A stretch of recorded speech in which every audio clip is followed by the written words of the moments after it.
who has given us this opportunity to hear from the Word of God on this Lord's Day. आज प्रभु का इस दिन में परमेश्वर का वचन से बात करने का मौका मिला, इसलिए मैं खुश हूँ। I was a little disturbed after hearing Uncle Bebikuti's this message, so that thought really overwhelmed me. सुबह सुबह भाई बेबी कुटी के बारे में सुनकर थोड़ा सा डिस्टर्बेंस मन में हुआ। Coming to the message, the one thing which I would like to share with you is there are many kinds of losses that we all, as long as we are born in this world, will face. हमारे आज का विषय इस प्रकार है कि इस संसार में हमें बहुत सारा नुकसान जीवन में अनुभव करना है। There are losses of all kinds. There could be a monetary loss, a financial loss. आर्थिक रूप में नुकसान हो सकते हैं और हमारे तंदुरुस्ती के बातों में नुकसान हो सकते हैं। It could be a relationship loss or some other kinds of losses of poor health. और हमारे जो संबंध संबंधों का नुकसान हो सकते हैं और हमारा जो तंदुरुस्ती का नुकसान हो सकते हैं।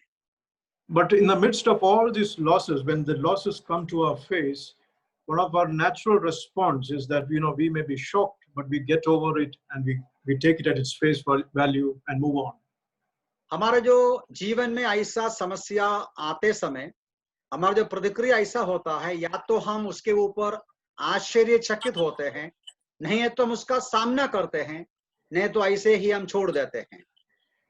For a very simple example, you may be carrying a tray of eggs after you come from the market, a tray of eggs, and it may just fall off your hands, and it's a sudden loss. You may feel sorry about it, but you don't get carried away by it.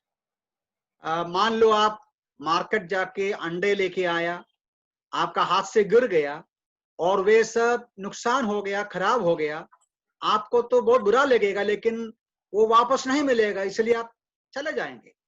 Or it could be you have lost something more expensive, like a mobile phone you left behind in the taxi you came in. और नहीं है तो उससे भी बहुत ही कीमत का नुकसान हो सकते हैं। आपका मोबाइल फोन आप टैक्सी में छोड़ दिया और वो आपके हाथ से चले गया। We feel sorry about it, but we quickly get over it. हम उस बात के ऊपर बुरा लगेगा, लेकिन जल्दी ही वो हम मन से निकाल देगा, छोड़ देगा। Yeah, we try to recover from that state and we try to come back to the original state. We may go and buy the same thing again and things get back to normal. हम जल्दी ही उस बात को मन से छोड़ देंगे, उसके ऊपर जो भी सॉल्यूशन है वो पाएंगे, देखेंगे। But there's one kind of loss which is very difficult for every one of us as human beings to accept or to get over. लेकिन ऐसा एक जिंदगी में नुकसान है जो कभी भी उसके ऊपर हम बच नहीं सकता है, या उसके ऊपर हम और कोई मार्ग नहीं है। What I mean is it is very difficult to accept that kind of a loss in our lives. उस प्रकार का नुकसान हम कभी भी सह नहीं सकता है। It's very difficult for us to get over it. बहुत ही कठिन है उस परिस्थिति का सामना करना।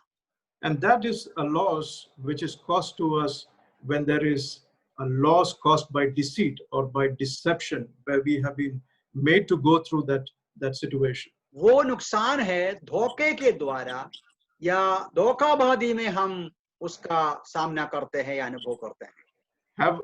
Haven't we all faced it at some point in our life? Perhaps even daily in our lives we face deceit in some measure. क्या हमारे मसीही जीवन में और हमारे हर रोज के जीवन में किसी न किसी प्रकार का धोखा तो खाते हैं? Yeah, you go to a market, there will be somebody who will say this is the freshest of things or this is the cheapest of things, and you believe that person, buy it, you move to the next store and you find something which is better and cheaper than that. आप market जाएंगे, एक व्यक्ति बोलेंगे ये बहुत अच्छा है, ताजा है, बढ़िया है, आप विश्वास करेंगे, आप खरीदेंगे, आगे जाएगा तो आपने देखा उससे भी उत्तम चीज और किधर देखा आपने। So one of the key things which I think about, when there's a loss by deceit, is that even if the loss is not very high, it's not something which really damages you, but it is something which we cannot accept. We cannot accept धोखा. जब किसी का धोखा में हम नुकसान पाते हैं तो ऐसा होता है कि वो छोटा, मान लो वो छोटा ही कीमत का हो, तो भी हमारे अंदर बहुत बुरा लगता है. It takes a long time, and perhaps rarely are some people able to forgive or forget such instances. वो जो परिस्थिति, वो जो घटना बहुत ही जल्दी हम भूल नहीं सकता, माफ भी नहीं कर सकता, वो मनुष्य के मन में रहता है. But there's a kind of deceit which the scripture presents to us, and that is there are two verses which I would like to place before you this morning. लेकिन परमेश्वर का वचन में कुछ ऐसी धोखा की बातें हैं जो मैं आपके सामने सुबह रखना चाहता हूँ. We'll turn to Hebrews chapter 3 and verses 12 and 13. इब्रानियों की पत्री उसका 3 अध्याय 12 और 13 पद को हम पढ़ेंगे. The writer of Hebrews says like this, that take heed, brethren, lest there be in any of you an evil heart of unbelief in departing from the living God, but exhort one another daily while it is called today, lest any of you be hardened through the deceitfulness of sin. हे भाइयों, सावधान रहो, कहीं ऐसा ना हो कि तुम्हें से किसी का मन दुष्ट और अविश्वासी हो जाए और तुम जीवित परमेश्वर से दूर हो जाओ. When you come to verse 13 at the end of it, you see about the deceitfulness of sin. ये 13वां पद के अंत में वो जो पाप का छल के बारे में लिखा है, पाप के छल. The scripture presents to us that there is no greater deceiving power known to man than sin itself. परमेश्वर का वचन हमें कहते हैं कि एक मनुष्य को धोखा देने का पाप जैसा धोखा देते हैं वैसा और कुछ नहीं धोखा देता है. You know, sin, the deceit began right in the Garden of Eden. पाप के छल हम जानते हैं एदन का वाटिका में शुरू हुआ. The serpent, the devil himself, came beguiling Eve. शैतान हवा के पास उनको धोखा देते हुए पहुंच गया. And we see two evident characters of deceit of sin which were brought out in that instance. That is, number one, to create doubt in God's word, and number two, of making a promise. Edan के वाटिका में हम पाप के छल का दो विशेषता देखते हैं. वो ये है परमेश्वर का वचन के ऊपर शक बनाना, शक डालना और झूठा वायदा देना. It's an extra promise, a guarantee, a benefit which the scripture will never prove. It does not second it or approve of. परमेश्वर के वचन के खिलाफ का वायदा पाप देता है. The word deceit, you know, when you look at it by definition itself, it is something which is intentional and directed to you either by word or action. धोखा जो शब्द है या छल जो शब्द है, उस शब्द का मतलब ही ये है कि जानबूझ के हमको झूठ सिखा बताता है. The only reason, the purpose of it is to defraud you or to hurt you and to cause losses to you. जानबूझ के हमको धोखा देने के लिए, फंसाने के लिए कुछ बातें कहते हैं या कुछ करते हैं. And that is what, you know, this character of deceit or the intention of deceit is what makes us to accept, very difficult to accept those kind of losses. पाप का छल इसलिए हम फंस जाते हैं या हम उसमें फंसने का कारण यह है कि हम विश्वास करते हैं. The devil knows no greater joy than to direct to children of God doses of temptations or doubts or despair and anxiety. Sorry, repeat again. The devil has no greater joy than to direct to the children of God strong doses of temptations or doubts or despair or anxiety. शैतान के अंदर इससे ज्यादा खुशी नहीं है कि वो मनुष्यों को परीक्षा में और निराशा में, शक में पहुंचाने का जैसा. And he does not bring it to you directly, but he brings it very deceitfully and very discreetly. और शैतान इन परीक्षाएं हमारे पास सीधा साधा लेके नहीं आता, बहुत ही चालाकी से लेके आते हैं. He will package it in such a manner that you cannot refuse, but you will tend naturally to fall for it. शैतान जो पाप की छल जो है ऐसा पैकेट में करके लेके आते हैं जो हम समझेगा नहीं और लोग वो बहुत पसंद करेंगे, and you will fall for it. आप उसके पीछे पड़ेंगे। Satan knows you better than perhaps you know your own self. शायद आप और मैं, आप अपने आप को कितना जानते हैं, उससे ज्यादा शैतान जानते हैं, Because of which he brings to you that dose of deceit according to your own level of faith in Christ. आपके अंदर प्रभु यीशु मसीह पर जो विश्वास है, उस विश्वास के लेवल को समझकर उसके आधार पर शैतान इन परीक्षाओं को आपके पास लेके आते हैं। You know, when you come to verse 13, Hebrews chapter 3 and verse 13, one of the biggest impact of the deceitfulness of sin is that it hardens your heart. और 13वां अध्याय पद में हम पढ़ते हैं कि ये जो पाप का छल का सबसे बड़ा भयंकरता ये है, हमारा मन को कठोर बनाता है। It is not an ordinary state to be in a hardened state. ये कठोर बनना साधारण बात नहीं है। It is a state where you are hardened against God. It's a sense of rebellion which has built up in you. ये ऐसा परिस्थिति है कि आपके हृदय में परमेश्वर के प्रति खिलाफ आप बलवा करते हैं। And the Lord will never have anything of it from you.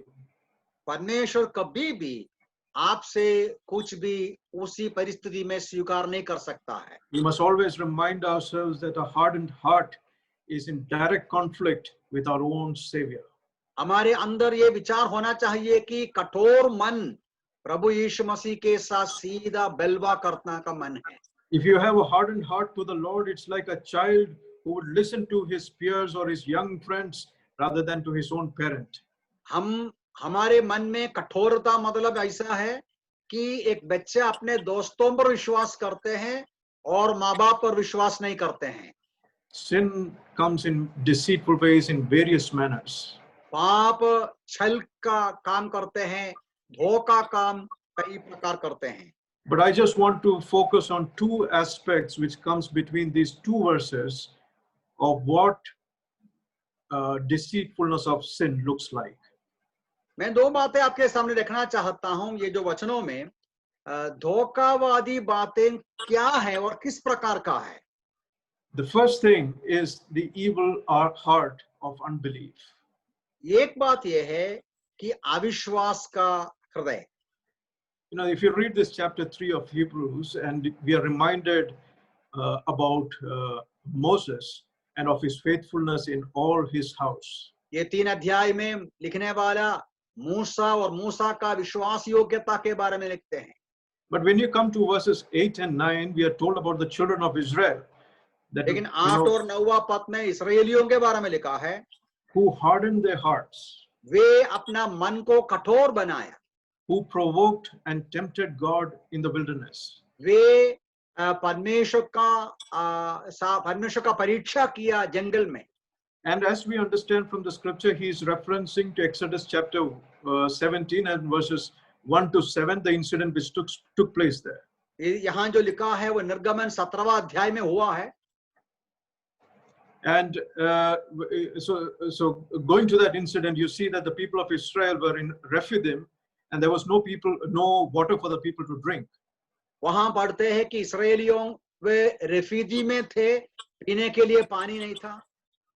So the immediate action what they did was that they chided or they argued or were angry with the Lord's servant Moses. वे परमेश्वर का दास मूसा के खिलाफ बात करना शुरू किया और कुटकुटाना शुरू किया। What was the question they asked Moses? वे मूसा से क्या सवाल किया? Why did you bring us out of Egypt? आप हमको क्यों मिस्र देश में से लेके आया? Did you intend to kill us and our children and our cattle by thirst? क्या हमको, हमारे बच्चों को, जानवरों को ये जो मरुभूमि में मार डालने को लेके आया? So Moses, immediately he told them that you are not tempting me, you're tempting the Lord. मूसा ने तुरंत कहा, तुम मेरा परीक्षा नहीं करता, तुम परमेश्वर का परीक्षा करते हो। But these were rebellious people. They started really, cornering Moses, and therefore we see that Moses went and pled with the Lord about the state. वे बलवा करने वाले थे और परमेश्वर से मूसा जाकर बिंदी करना शुरू किया इनके लिए।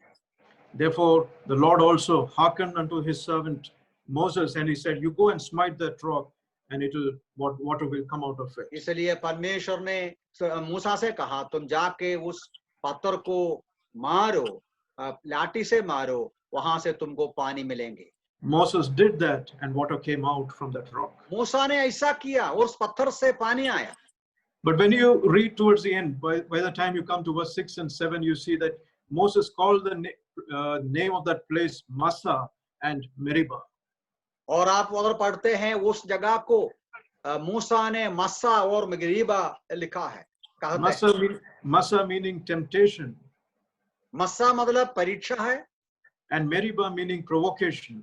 और मेरीबा मतलब वो चिढ़ाना है। Why did he name these two names to that particular place where this incident took place? ये जो रेफीदीम का जगह को इस प्रकार का नाम क्यों दिया? Because in verse 7 he said that the people of Israel, they tempted the Lord saying, is the Lord among us or not? इस क्योंकि इस्राएलियों ने रेफीदीम में परमेश्वर का परीक्षा करके बोला, क्या हमारे बीच में परमेश्वर है क्या? What was their sin? उनका पाप क्या था? The apparent sin was that they complained or they rebelled and they questioned and demanded for water. उनका पाप ये है कि वे परमेश्वर का सवाल किया, शिकायत किया और वो कुड़कुड़ाया। Apparently it was rebellion, but the basic sin or the underlying sin was that of unbelief in God himself. उनका जो हमारे नजर में पहलुआ हम देखता है, लेकिन उसका जो सचमुच में उनका जो पाप है वो अविश्वास था। Is the Lord among us or not? They asked Moses. क्या हमारे बीच में परमेश्वर है? वो मूसा से पूछा। They questioned God's presence itself. वे परमेश्वर की उपस्थिति का सवाल करते हैं। If we question God's presence, then how will we ever believe in the promises He has made to us? यदि हम परमेश्वर की उपस्थिति का सवाल करते हैं, तो उनका वायदाओं को कैसा विश्वास करेंगे? On the contrary, think about the deceit of Satan. He makes you doubt God, and he makes false promises, and we so much are tempted to believe that. शैतान का परीक्षाओं को देखो, वो हमें प्रेरणा देते हैं, उनके सामने दंडवत करें और उनके हाथों से हम चीजें पाएं, वो वायदा देता है। The sin of unbelief was brought out only as at the pretext of that water scarcity. Sorry? The sin of unbelief was brought out at the pretext of the water scarcity. ये जो अविश्वास जो है, अविश्वास पानी का कमी के द्वारा बाहर निकल के आया। Many times God's people as well, times when you are down, when you have losses, when you have lack resources, when there is, a kind of reasons to be anxious, our questions are pretty similar. हमारे भी जीवन, विश्वासियों के जीवन में भी कठिनाई आते हैं, हमारे लिए जीवन का साधन सामग्री का कमी होते हैं या और कुछ समस्याओं का सामना करना पड़ते हैं। ऐसी समय में हम भी क्या परमेश्वर के वायदाओं पर शक नहीं करता? We may apparently be saying, Lord, why did this particular thing happen in me? But the underlying thing would be that we truly do not believe God, or there is unbelief still largely written in our hearts. हम शायद ऐसा पूछेगा, प्रभु जी हमें ये तकलीफ क्यों आया, ये समस्याएं क्यों आया? इस कहने का कारण ये है, हमारे हृदय की गहराई में कहीं भी अविश्वास पड़ा है। God allows instances where He will test our faith, whether it is true and how deep it is. परमेश्वर हमारे जीवन में ऐसी परीक्षाएं लेके आता है, परीक्षाएं आने देता है कि हमारा विश्वास कितना गहरा है।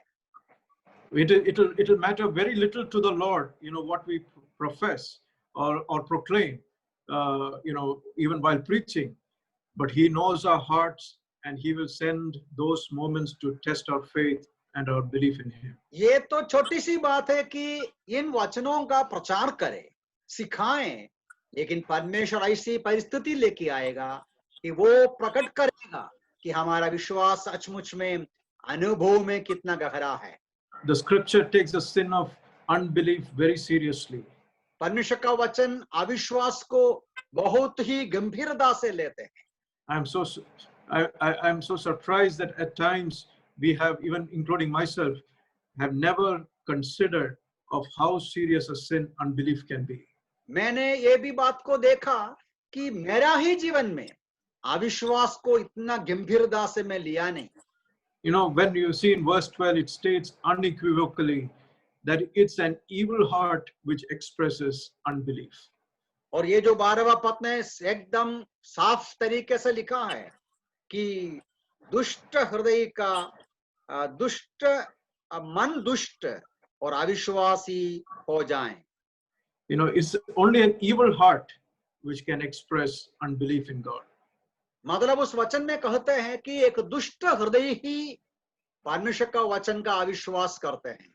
You know, the scripture declares so vehemently that our heart is so deceitful and it is so wicked, full of wickedness. परमेश्वर का वचन हमें सिखाते हैं हमारा हृदय बहुत ही बुरा है और बहुत ही धोखादायक है. So what is the impact when you have unbelief, or what do we see is the impact of unbelief in the life of the Israelites? इस्राएलियों के जीवन में उसका अविश्वास का परिणाम क्या था? Many of them died in the wilderness itself. बहुत सारे उनमें से मरुभूमि में ही मर गए. They did not enter into that promised land. वे परमेश्वर का उस वायदा किया हुआ जमीन में वो पहुंचा नहीं. Without entering into the rest which God had promised them. और परमेश्वर दिया हुआ उस विश्राम में वो प्रवेश नहीं किया. It is always interesting to note that unbelief, it always precedes rebellion. जब ये वचन से हम समझ सकते हैं अविश्वास के बाद हमेशा ये जो बेलवा होता है, ये बेलवा के पहले अविश्वास होता है. Rebellion is only an outward manifestation of the state of an unbelieving heart. मनुष्य जो बेलवा करते हैं वो हृदय के अंदर का अविश्वास को दिखाता है. You know, the Lord brought with a mighty hand the Israelites out of Egypt. परमेश्वर ने बड़े शक्तिशाली हाथों से मिस्र देश में से इस्राएलियों को लेके आया. He had promised them of that promised land. उसने उस वायदा किया हुआ देश को उसके लिए वायदा किया, ये कनान का वायदा किया. And they had seen of how mightily, with a mighty hand, God had delivered them from the hands of Pharaoh and his armies, and of the splitting of the sea, etc. इस्राएलियों ने अपनी आंखों से देखा परमेश्वर ने किस प्रकार उनको फेरो के हाथों से, उनका सेनाओं के हाथों से छुड़ाया और लाल सागर को उनके लिए दो टुकड़ा बनाया. But what happened to them? They, every opportune moment, they tried to rebel against God. तो भी उनके जीवन में हर समय परमेश्वर के खिलाफ बेलवा किया. What I understand is this, that you will truly rebel when you have lack of belief in what God has promised you. मैं इस बात को समझता हूं, जब आप प्रभु पर सच्चा विश्वास नहीं करता, हम बेलवा करेंगे, आप बेलवा करेंगे. You know, if he has promised you that he is taking you to the promised land, you got to believe him wholeheartedly. यदि परमेश्वर कहता है मैं तुम्हें एक वायदा किया हुआ देश में लेकर जाता हूं, हमें विश्वास करना है. Whatever may come, whatever shortages, whatever hunger or thirst or losses may happen on the way, we must believe fully that the one who is with us or who has promised us is not a deceitful one. इस रास्ते में, इस सफर में परिस्थिति कुछ भी हो, शायद नुकसान हो, कठिनाई हो, हमें विश्वास करना है प्रभु लेके जाएंगे. Otherwise, we will be like the people of Israel. Though they had the promise, at every time they got a chance, they complained and they showed a sense of compulsion to obey God's words. यदि नहीं है तो क्या करेंगे? इस्राएलियों के समान हम भी बीच-बीच में बलवा करके कुड़कुड़ाते हुए रहेंगे. And the end result of it will be, we will be testing the Lord to such an extent that he, like the Lord, like it is said about the people of Israel, that the Lord finished the most of them in the wilderness itself. और उसका अंत ये है इस्राएलियों के बारे में, वो जो मरुभूमि में ही उनमें से कईयों को समाप्त कर दिया. As children of God, is this sin of disbelief or unbelief deceptively affecting our Christian lives? एक मसीह विश्वासी के जीवन में भी अविश्वास एक धोखादायक रूप में हमारा मसीही जीवन पर बाधा डालते हैं. Is our faith truly what we profess it to be? क्या हम सचमुच में जो कहते हैं, जो दिखाते हैं, उस प्रकार का विश्वास हमारे अंदर है? It should be, otherwise we will fall with the deceptiveness of sin in questioning God. यदि ऐसा ही होना चाहिए, यदि नहीं है तो हम भी प्रभु के सामने बेलवा करेंगे, उसका सवाल करेंगे। In verse 12 itself, we see that unbelief will lead us to depart wickedly from the living God. और ये 12वां पद में हमने पढ़ा कि अविश्वासी हृदय परमेश्वर से हमको दूर ले जाएगा। A weak faith is not a good faith. कमजोर विश्वास सही विश्वास नहीं है। We are to be built up in Christ day after day. हम हर रोज प्रभु यीशु मसीह पर बनते जाना चाहिए। Therefore, the writer says begins the verse 12 saying, take heed or be careful, or please note that. इसलिए इसका शुरुआत में ये जो पुस्तक में बीच बीच में कहते हैं, सावधान रहो। We need to be not just professors, but possessors of our faith in Christ. हम केवल दिखाने वाला, केवल बताने वाला एक विश्वासी नहीं, सच्चे विश्वासी होना चाहिए। When you own something, it will show that you are owning it. So if you own faith, if there is faith truly embedded in you, it needs to be manifest as well. जब हम कुछ भी हासिल किया है, पाया है, अपना है, वो प्रकट होगा कि वो आपका है, अपना है। उस प्रकार विश्वास भी। Our daily prayer to the Lord ought to be, Lord, increase our faith. हमारा हर रोज का प्रार्थना ये होना चाहिए, प्रभु जी हमारा विश्वास को बढ़ाएं। Remember, never forget that Satan started playing with the belief in God right in that Garden of Eden. आप मन में ये रखना चाहिए, शैतान ये जो विश्वास के मनुष्य विश्वासी के विश्वास के खिलाफ एदन के गार्डन से हमला करना शुरू किया। He will first create a doubt. That is where deception comes in. वो हमारे मन में पहले शक लेके आएगा।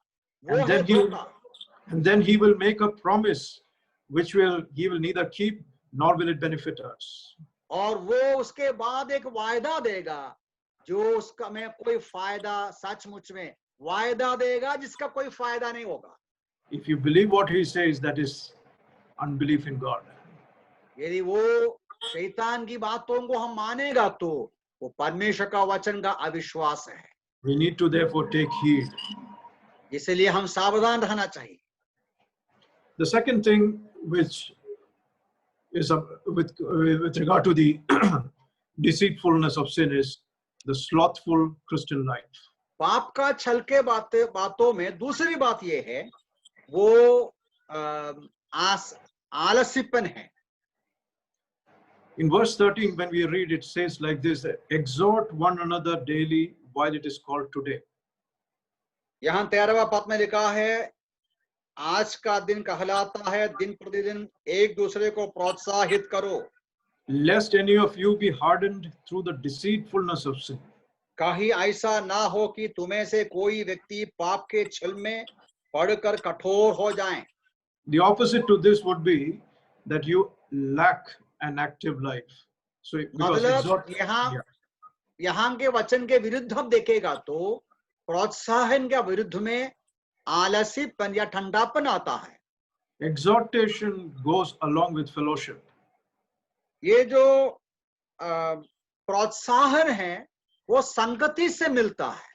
Fellowship first with God and fellowship with fellow saints. परमेश्वर के साथ संगति और विश्वासियों के साथ संगति।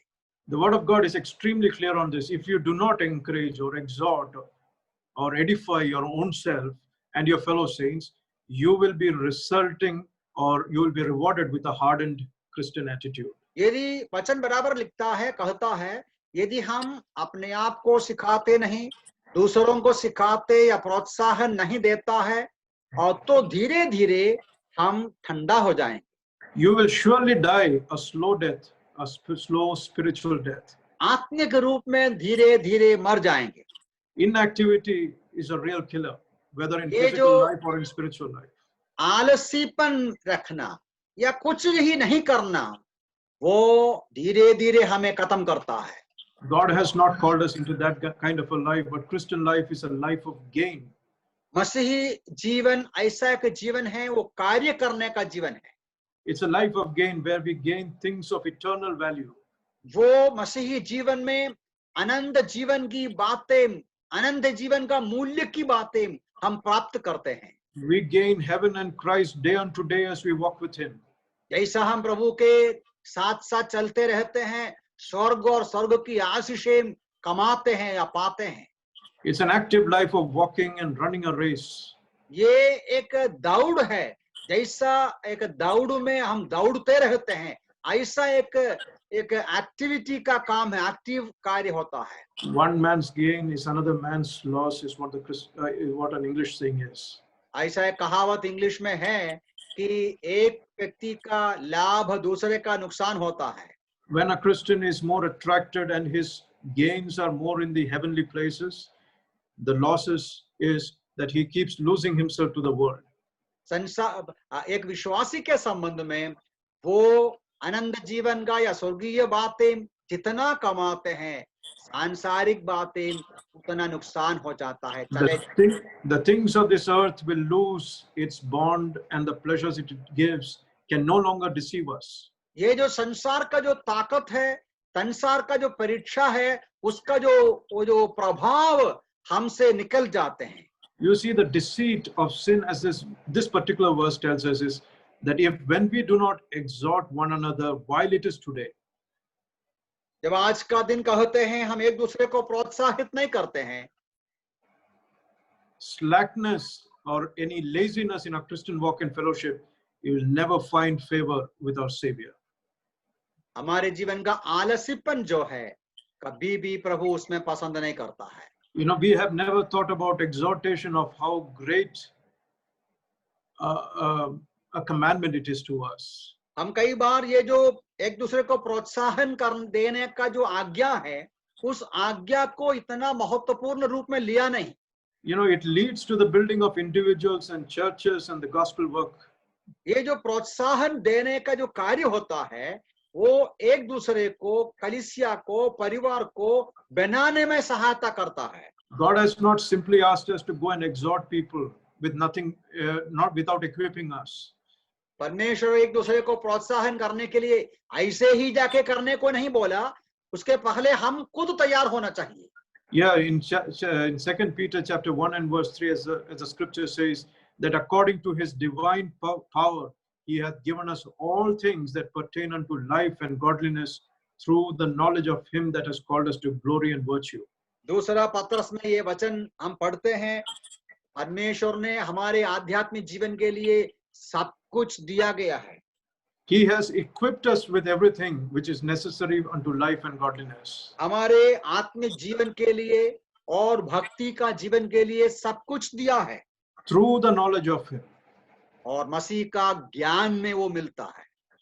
If we have eternal life given to us, यदि हमें अनंत जीवन मिला गया है, तो if that life is there in us, then it is but necessary to have fellowship with God through the word of God and prayer. यदि हमें अनंत जीवन मिला है, तो परमेश्वर का वचन के द्वारा, प्रार्थना के द्वारा परमेश्वर से संबंध बना के रखना है। And secondly, to fellowship with our fellow saints. That's what keeps us active in Christ. हमारे सहविश्वासियों के साथ संबंध को कायम रखना है। Satan is always keen to shut down this fellowship.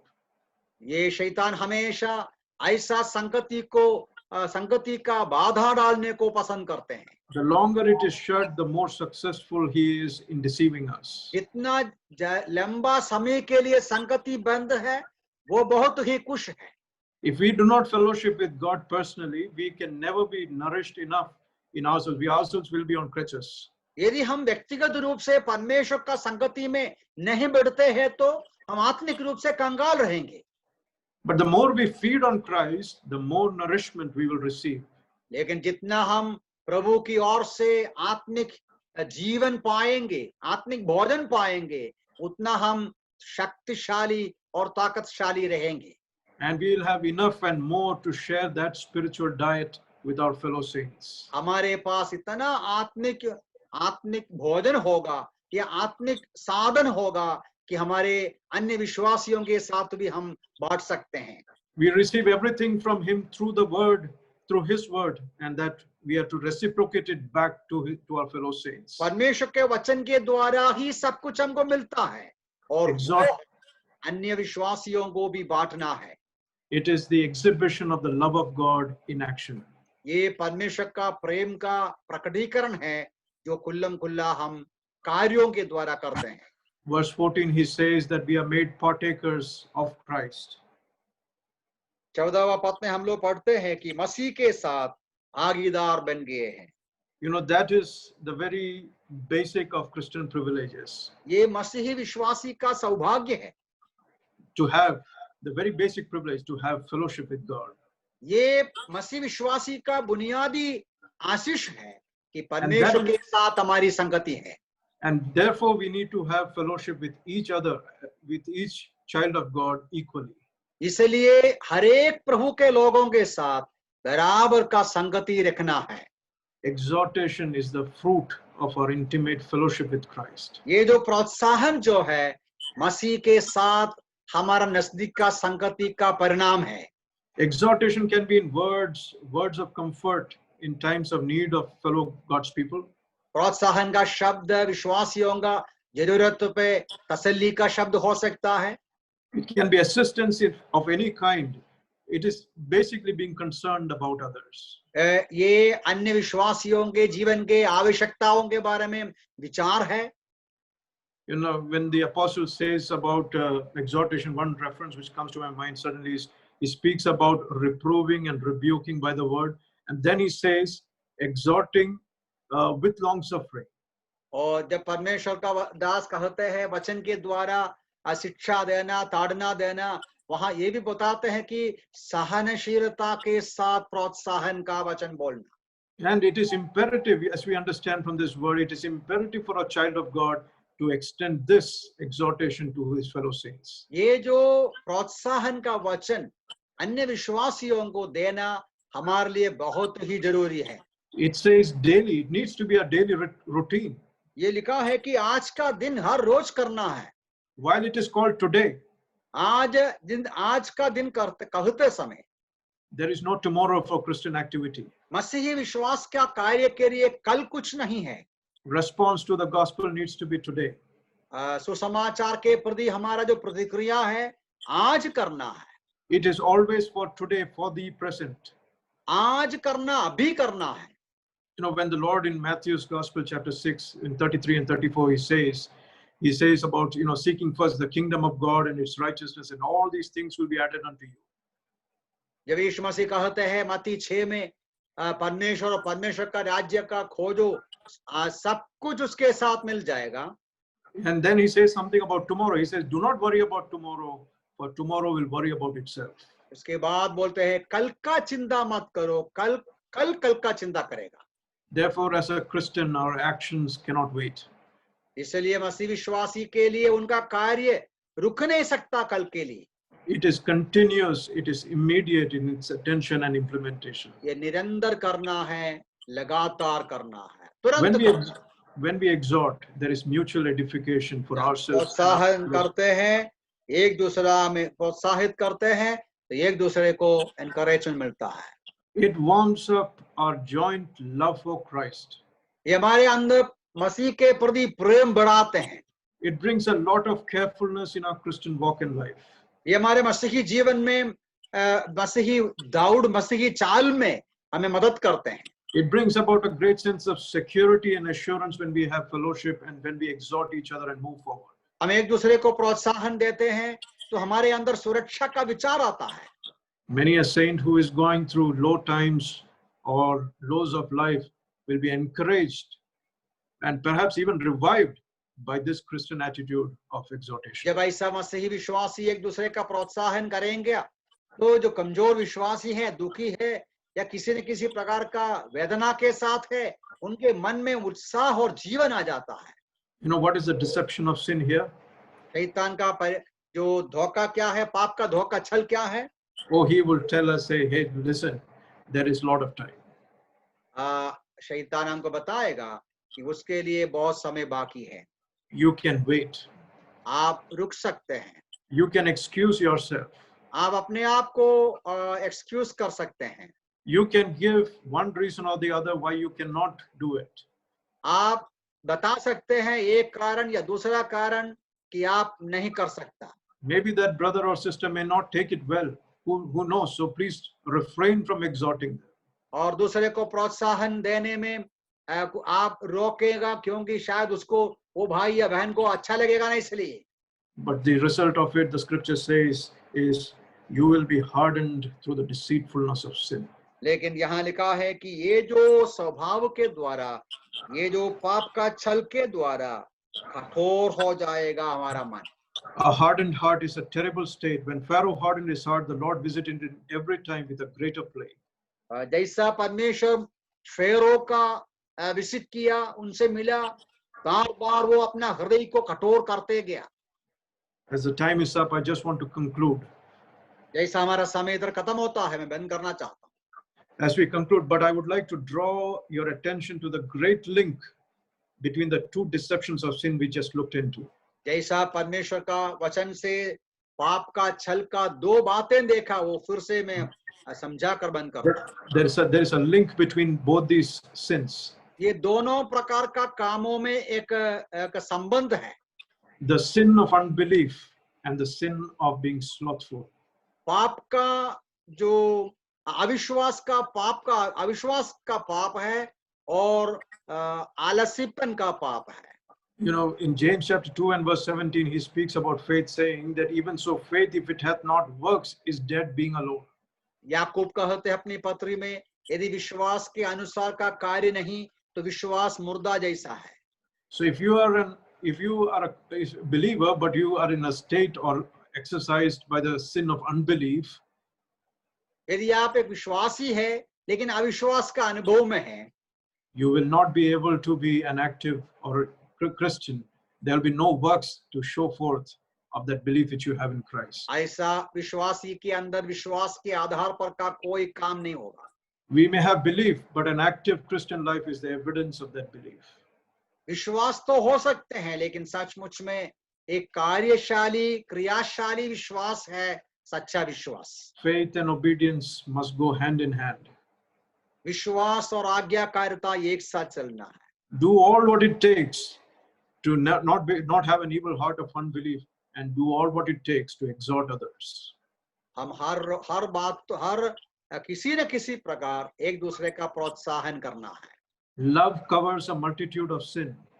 प्रेम बहुत सारे पापों को छिपाते हैं. So does an exhortation keep a believer from being hardened by the deceitfulness of sin. एक विश्वासी का जो प्रोत्साहन है, उनका हृदय को कठोरता से बढ़ाते हैं, संभालते हैं. May the Lord help us to keep us from an evil heart of unbelief. ये जो अविश्वास का हृदय से प्रभु हमको बचाए. And He may at the same time give us the grace to exhort daily one another and our own selves. और प्रभु हमारे अंदर उसका कृपा दे कि हम अपने आप को जांचे और एक दूसरे को प्रोत्साहन करें. May we be preserved from being hardened by the deceitfulness of sin.